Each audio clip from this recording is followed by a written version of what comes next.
bað ykkur að koma hingað í dag. Vegna þess að ég þarf að flytja ykkur mikilvæg skilaboð. Svo Auður búin að gera erfðaskrána?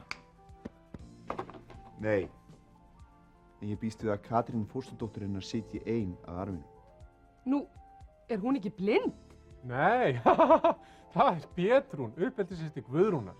Já, hún ekki einmitt dóttir Katrínar og Þorsteins? Nei, við skulum ekki flækja málin. En ég vil spyrja ykkur blinda drenginn.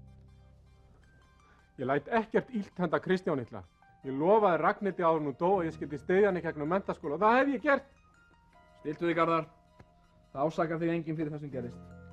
Þetta var slys. Þú eru að gleyma Þorsteini og Erlu. Þú átt alltaf Kristján illa. En getur hann tekið við fyrirtækinu?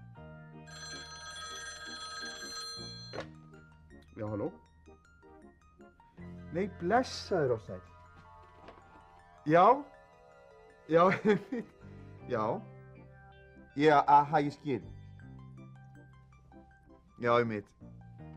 Já, heyrðu, allt í lagi. Heyrðu, þakka þér kærlega fyrir. Ég skil. Ok, bless. Hvað? Kristján líklega verið rænt. Þetta var mannræningin. Hann krefst þess að Unnur giftist Rúnari og taki við fyrirtækinu. Annars mun blindi drengurinn týna lífinu. Er Garðar geðveikur? Hvers vegna fær Marín á aldrei stæði? Fylgist með næsta þætti bílastæðavarðanna.